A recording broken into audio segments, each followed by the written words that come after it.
What up? Hey, y'all. Hey. It's Mother No. Knows. Because we be what? Always knowing. Knowing. Stay knowing. I'm Ariel. And I'm Amber. And we back. Like we never left. Yes. We want to start out by saying thank y'all. We appreciate you. We actually I think it's always good to start with thanks. Yeah. Right? Just to show appreciation, gratitude. I mean, an attitude of gratitude. Much.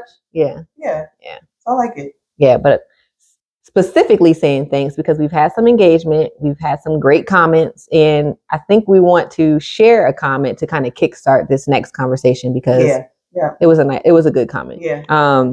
It was our last video talking a little bit about marriage, and there was a segment in that video where we talked about how it affected us, our parents' marriage and their divorce. And this comment says, our generation, people born 1980 to 1990, is the first group to deal with parents divorcing on a wide scale. The way our parents dealt with it had a lot of effect on our relationships as adults. And we both were like, that's a good comment, Right? I didn't really think about it. You know what? You're right. Yeah. I mean, growing up, it wasn't as abnormal to have parents that were divorced. Mm-hmm. And we kind of saw it, like he said, on a wide scale. Mm-hmm. We kind of saw it happening. Yep. And not to take away from the the crackdown epidemic, right? That kind of ushered that in. So when you think about like late 60s, 70s, that's where the drug epidemic started to make its turn. Kind of breaking families. Black families, but divorce was still not something that was like widespread. Right. It was like families were feeling it. Daddy's still at home, but daddy or mommy or on that stuff, Or like mom and dad are separated but still married, but not living together in a lifestyle. They said we're done. We're gone, or like not doing it. Over filing. Whatever the issue is. Judge sign off. Done, finished. Expeditiously. Yeah, for real. I mean, I think that point rings true, but it also kind of gives us or lends us to the conversation of what did millennials go through that's kind of different from everybody else. You know what I mean? Yeah. So wide scale divorce. Yeah. And then just all of the economic worldly things that came after. I'm gonna say this: millennials have gone through it. We are tired. And we always get this rap of those are the millennials. Millennials don't want to work. We don't know. We just don't. We've seen the system. We've seen it time and time again. Right. We don't trust it to a large extent. We don't, we're not buying into the dream that was sold for a long time. Mm-hmm. Get married, have kids, find a job, work for that job 50 years, be happy, get your 401k, retirement. Right. We want more. And we deserve more. Everybody does. Right. You don't want to just live, you want to thrive in life, You bring up a good point. So the major events, I kind of want to run some of them down. Some of the major events. Because there were a lot. Yeah. So that's why we're so tired. 9/11. That's one. What else we got? Anthrax. Yeah. Y2K. Columbine. Yeah, Columbine. That was a big one because it was kind of the first one wide scale, I think, mass shooting, and we were all up in an uproar. And now it's every other day something. You know what I mean? We've actually had to bridge the gap of helping the next generation figure it out, and we're still there. So Columbine, Obama, President Obama. I was going to go before Obama. And okay, sorry. When Bush was in office. Correct. And then the No Child Left Behind, which which was sounded good, but child, seeing the effects on our generation. We have to kind of just acknowledge where kids are in their learning and then place them appropriately. Right. Everyone in the same class. You can't just drag them through and they're not learning. Dragging the environment down. Right. Yeah. Because you have to help those that need some more support. And give them more. Some people need more attention, more time, more. It's not. So that. What else? Recessions, with technology. And for millennials, not only did we go through recession, we went through it at the peak time of coming out of college or coming out of our professional. Just knew I was gonna have a job. Well, I did. Okay, so I had a job. Thankfully, I did too. However, I did end up getting laid off. I think probably 6 to 7 months. Oh, I don't remember that. I didn't know that. Mm-hmm. Dang. When I was in Texas. Dang, sis, you got laid off? That's tough. I was on unemployment. I didn't remember that. Dang. It was rough, girl. Like, I ain't gonna go through the whole. But it was rough. Dang. So, I'm sorry you went through that. I mean, you know. And I'm just over here oblivious. I think you just forgot. My sister over there eating oodles and noodles, and I'm just, dang, homie. Mm-hmm. If I were in the position, I would have helped you out. No, right. Yeah.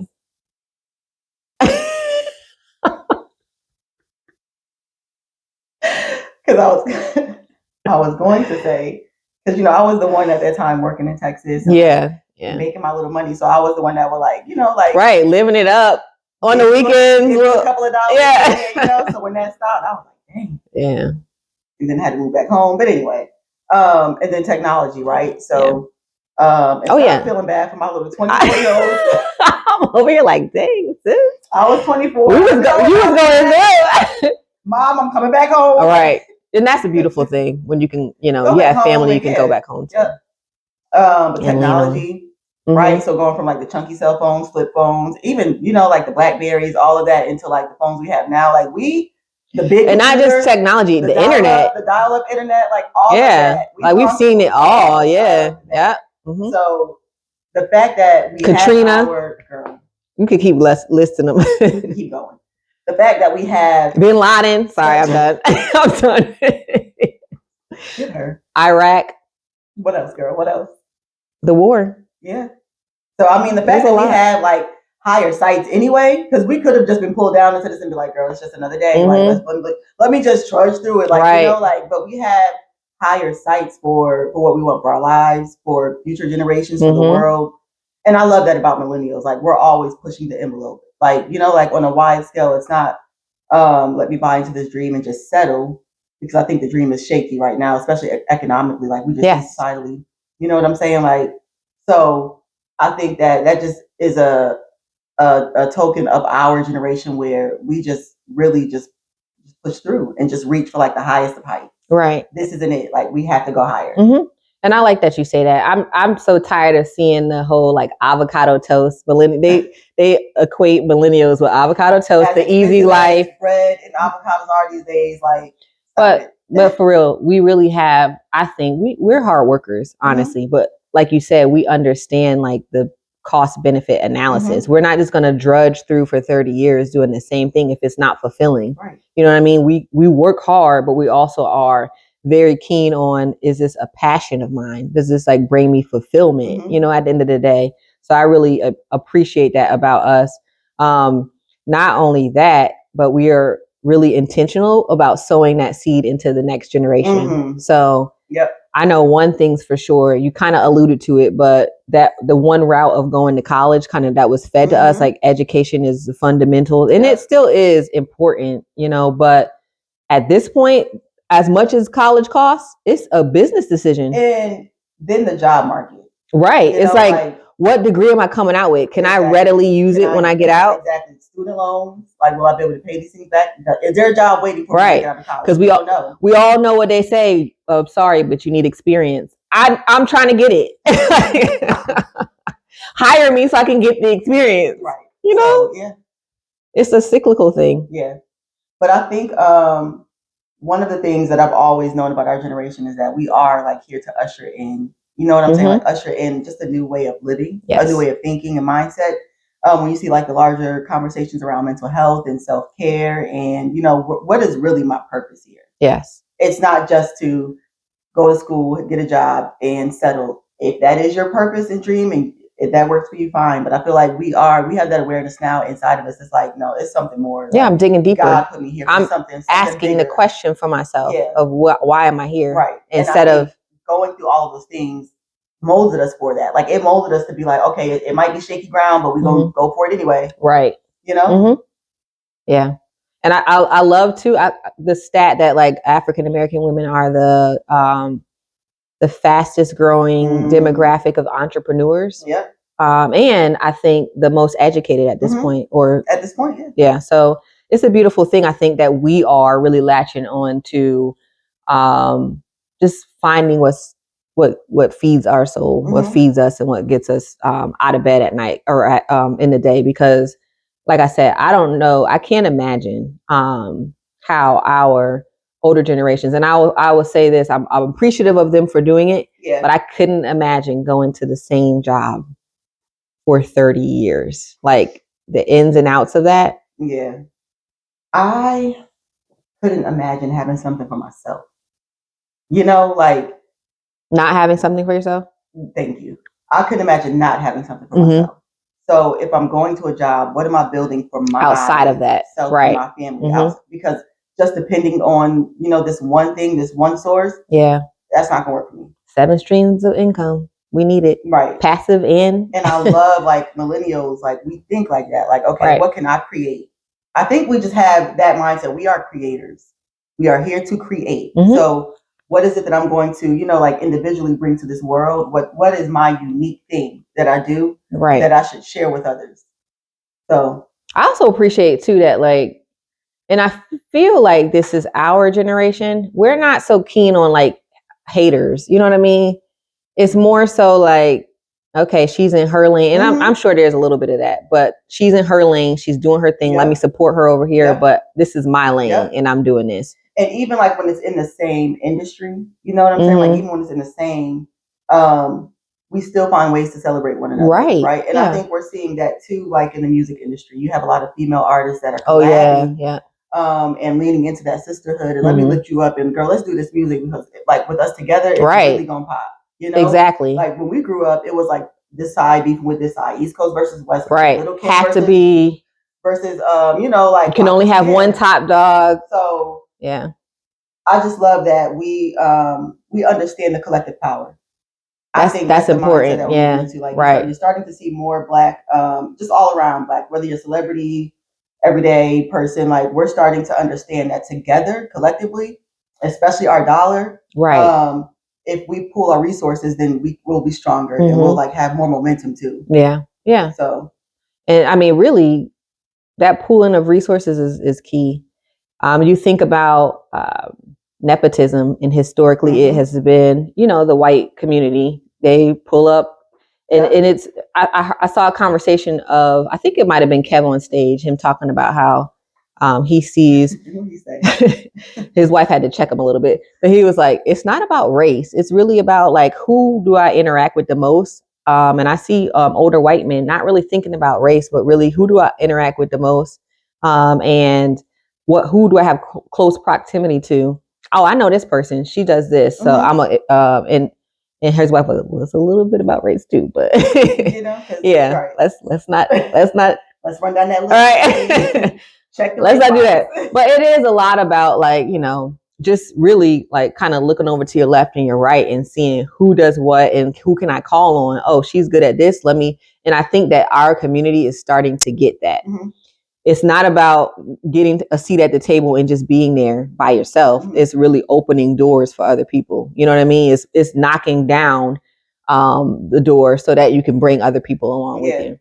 So when you think about like the long list that we called out, that we went through as millennials, like, is there anything that you feel like triggered or shaped how you saw yourself as an adult and how you like stepped into adulthood and handled your responsibilities and went after the things you wanted? Like, is there anything from that long list of girl going through it, you know? As millennials, is there anything that like not shaped you but influenced you heavily? So I will say, I really feel like the recession that we went through, that we talked about a little bit, I think it was like 2008 to, I'm not sure when it ended. It was like 2009. That's when I graduated out of grad school. 2008, 2009 was the peak. I think it might have actually started like maybe like 2006 or 7. Okay. And then probably 2007. Yeah. But the aftermath of that. So I graduated from undergrad in 2008. I went into law school in 2010 and graduated in 2013. And there was still the aftermath of, let me try to find a job. And for me, it really kind of made me dig deep down and like really figure out how I was going to approach it. So I tell this story all the time. I did not have a job lined up after law school when I was studying for the bar, but I put a list together of, I was talking to someone that I had externed for, and he was like, you have an amazing network and I don't think you're tapping into it. So yeah, I remember you telling me that. Yeah. And it really kind of like it was an aha moment because I do have. As soon as you started making phone calls, it just was like right job offers and you know. But he was like, "You have a network," and I'm like, "You're right. I played at UNC soccer. I played professionally. I know all these people in all these different industries, and those people know people. And really, what happened was someone that I knew someone in the legal field." But he wasn't even like he was a consultant, so he knew someone at a law firm that ended up my resume went across the desk, and it was like, "Oh, you play soccer?" And it was like that easy. But it was that easy. Like once they saw you play professional soccer and you played for UNC, they were like, "Wait a minute, and you're a lawyer?" Like, "Oh yeah, we have to have you." And I don't want to trivialize it because I feel like God really had a hand over where I ended up, so I don't want to trivialize it for people like. You know, I know people were going through during the recession, but it made me tap into what I could do for me. Yeah, but just think of it. First of all, we know the long road that you took through soccer. Like you started in second. Right. That's another thing. So you're not trivializing it. It's just that people aren't aware of the long journey. They don't see everything it took to get there. And then there were injuries, and then there was physical therapy, and then there was so it was a long journey. Like God set you up to go through those steps just to get you where you need to be. So good point. Girl, we're not gonna trivialize that here. But reel it in. Put a bow on that thing. You know, bring it together. Full circle. Okay? Tie it up. Come through. Okay, right. She do be coming through, y'all. But no, seriously. What about you? What would you say? I would definitely say recession was one of them because I remember like coming out of grad school, getting my job. First of all, I interned with them. So I knew like once I graduated, I was going to work for them. Okay. But being let go, you know, and being like, wait a minute. like just like that, like today's my last day, you know, type of thing. Right. And now, had I known what I know now, I would have had her negotiate that severance package. Anyway. I think I did get a small severance. Oh, we would have got better. Yeah. But what I did do though, immediately after that, I started trying to build my own consulting firm. Back in the day, Romar Consulting, no longer, you know, around. However, but my mindset was like, you know what, I can't depend on anybody else, right? Like, no, I don't want anyone else to be able to make me feel this way ever again. You know, having to like file for unemployment and then having to move back home, it was just a lot. So I was like, okay, let me just try to build my own thing. And so that mindset, it just kind of clicked for me. Like, okay, I'm smart enough to be able to build something.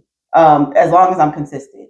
And so just seeing how you and I approach life, like, okay, what can we create? What can we do? What can we pass down to our kids? Right. What else though? I was going to say 9/11, I think, was pretty defining, but it didn't hit me in the moment. I remember, I think I was in 10th grade. I was in second period coming in to the classroom and it was up on the TV and everybody was watching it. That's another traumatic. Just watching it, watching the planes. Like literally, I remember, like we saw it happening. Yeah. Fly right into the building. Yeah. Traumatic, but didn't even know it was trauma. And I think there was a girl at our school where her dad was a pilot or kind of extended through. But yeah, so just sitting there and not really fully grasping the total impact until after. But something I kind of got from that was just thinking about, and you kind of nailed it on the head. It was the point I was going to make, is that there were people that knew people that knew people, and they were connected to it like firsthand, and just realizing just how small the world can really be. That was the first time I grasped that. And the second time I grasped that was just kind of, you know, now that we're in this internet phase, the world just is smaller. It is smaller. But really, like I said, the impact that you have, you never know because the world is just so small now. I remember going through TSA and being like, wait a minute. Like it used to be so easy. Like we used to just come into the airport. Yeah. Daddy, remember, like we used to visit Daddy and you could walk us to our gate, sit with us at our gate and wait till we got on the plane. Like there was none of that anymore from that incident. Yep. All of it went away. And we had firsthand knowledge of the before and after because our mom worked for the airlines. Yeah. So we would travel by, you know, a lot by ourselves with her, you know, have a buddy, you know, a flying buddy, all that. So you're right. It just made it feel like, wait a minute, like this can shift at any moment, you know? And so I think it made me realize like just every day, like how short life is, and just how we should, appreciate it and be grateful for it and go after whatever you want to go after. Yeah.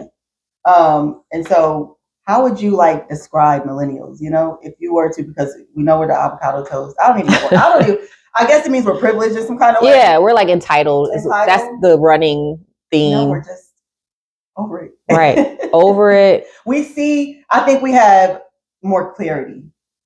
I think we just have more clarity because of the internet, like you brought up. Socially, we have more information. We are given, things at the snap of a finger. Like we can just go on our phone and see. So the clarity is there, and we're like, no, I don't think we have to do it this way. I think there's another way. There's other alternatives. Yes, and I think you're kind of hitting on what I would say, like you said, clarity. But we do a good job of kind of challenging the system without. So millennials, I think we were on the brink of challenging the system and doing it in a way that was a little bit more appeasing, because we were kind of in the in between where we've seen the like, okay, go along to get along. Yeah. But we also were like uncomfortable with some of the stuff, and we're like, this ain't right. Like I need to say something or do something, but we're still trying to navigate it in a way that, we have all these messages in our head from the older generation of like, there's a right and a wrong way to approach it. Right. But you see the younger generation, I think it's Gen Z, maybe. And they just knocking down doors. Like they just like, I don't agree, and I'm saying it, and I don't care how you receive it, because I'm saying it the way I'm saying it. I'm going to be vulnerable, and I'm going to allow it to come out, and I don't care how uncomfortable it makes you feel. Yeah. I'm going to, and that vulnerability is their strength, really, So, but yeah, I appreciate that we kind of have, like you said, usher that in. We are the bridge and the gap fillers for the generations, I think. And I love being the bridge. I love having, that nostalgic, like, oh, I can remember when we had the big chunky TVs. Right, yeah. Big entertainment systems. Now we're mounting TVs. And now it's like, I love being that bridge to kind of connect the two. Right. Because you don't want to lose everything. Exactly. There's some things about, how we did it growing up that you keep, that you hold on to. Because I still want to double dutch. Right. And can still do it. Right. I still want to be on the corner cracking my sunflower seeds. Because if you know Ariel, she going to be cracking some sunflower seeds. But yeah, I love that about us too. Like we really we can reach back and say, you know what, I remember when I was dialing on the rotary phone, right? And there's a TikTok, I think, where they're challenging kids in the younger generation now. They don't even know what it is. You know what I mean? Like, just be patient. You gotta wait for it to come all the way back around. Right. I know it's slow, but first number, that. And I used to love calling grandma on that phone, or going to her house and using her phone. Right. Yeah, that was fun. Yeah. I don't know. I think if you look at the spiritual side of things too, I think that as the world progresses, I think the veil is just getting thinner. Yeah, right? For sure. So, and I think it has to. And I also think we're the bridge in that way, because I think spiritually we challenge some of the status quo, the doctrine, the tradition and doctrine, right? We grew up in Baptist church. We saw the ushers walking down the aisles in their robes, on cue. All day on cue, right? I've been with Jesus all day long. Hey, my have uttered praise. Okay, but anyway. No way can I offer you enough. And we're like, okay. Right. But I'm sorry, I'll be getting into that song. I love that song. You know that when an old hymn hits you? Yeah, that old hymn, yeah. It's just something to your soul. That's the thing about millennials. Like, we know both sides. You can lean into it when the times get hard. Lean into those hymns, girl. Those hymns. Pull them out. You made me lose my thought again. I'm sorry. But when they hit you, they hit. But so spiritually, right? So I think millennials, we have started being that generation that kind of challenges the tradition, right? Challenges how we look at fellowship and how we think of our relationships with God, right? And how we envision Jesus and what he was really teaching the world, right? And what I think is cool about that is, and I'm not going to get too deep on this, what I think is cool get deep.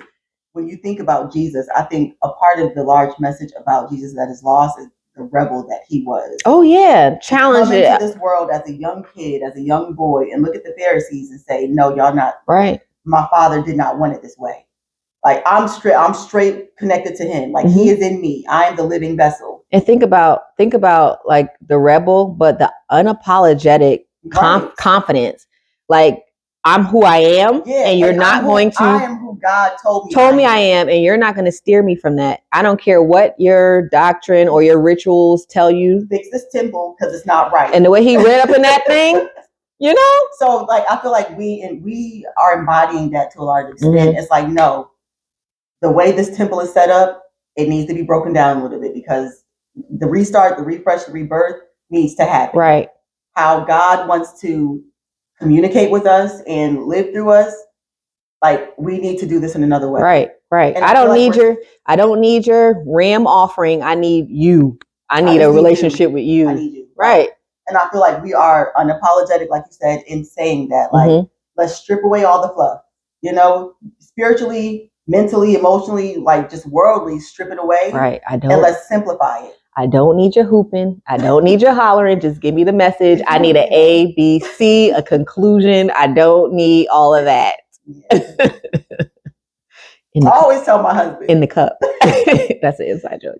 They got about a few times to start shouting and hollering. And I'm probably going to walk out. Either that or just kind of shut down because it's like, I don't need that to receive your message. Yeah. You know what I mean? My altar's at home. I'm going to be honest. My altar's here. Right. My altar's here and it's here. Right. It's cool that's how you were taught and that's what we grew up in. I'm not going to ever and say. There's a time and place. Right. But it doesn't have to be because it'd be like when we were growing up, it was like clockwork. All right. This is the way the message is going. If it hadn't have been for Jesus, this is right. And everybody would be like, yeah. We knew like clockwork when it was going to happen, you know. Yeah. We don't need that. So I just feel like we are the ones that are knocking that door down for Gen Z and those after to come and be like, all right, now this is how we're setting it up. Right. Yeah. Yeah. So I mean, being a millennial is a beautiful thing. I mean, come on, millennials. Like, here's what I'll say. As a millennial, if you have anything inside of you that you want to start, that God, that source, universe, whatever that connection is to you, if you have something in you that is telling you to start to create, please do it. Yeah. Our generation, like, we are the ones here to do that. That's why we had to go through and these things and see all these things and see like things topple down and fall apart, and because we're here to kind of help set up the new way. Ship shape. Exactly. Yeah. Shift shape. Yeah. Sorry. Yeah. So I mean, whatever you need to start, want to start, think about starting, like, please do it. That's good. Because it's needed. No, that's a good message. And I hope that you guys receive it just because, I'll say this too, just because you have a vision, right, and it's in you, you might be sitting there kind of contemplating whether to start or not, and you have started and it doesn't quite go, in that direction of, we both have visions, visions of things that we just knew were going to just, be huge and like grand, that. But no, like, if it's in you, do it, and do it because you are being obedient to the call to do it. Exactly. And whatever comes of it will come. Yeah. You know what I mean? Yeah. And that call is honestly from the soul. So, if it's there every day, it's because your soul knows, like, this is the path we're supposed to be taking. And you're going to be uncomfortable until you. And you're going to be uncomfortable doing it. Right. Either way. So you might as well be uncomfortable doing what you love, doing what you called to do, That's a good point. Don't wrestle with it every day and be unfulfilled or feel unfulfilled in your life. Right. Like, you're going to be scared doing it, uncomfortable doing it. Like, just do it anyway. Right. Yeah. So come on, millennials. Come on, y'all. Yes. All right. Good Wrapping talk. It up. Right. Good talk. No, thank you guys for joining us. As always, please like, comment, subscribe, share, hit the notification bell, all that good stuff. For on YouTube and TikTok. Yep. And then Mother Knows on Instagram. Mother Knows underscore. Mother _knows on Instagram. But we're going to get it right. One of these days. It's coming up next. Thank y'all. Bye.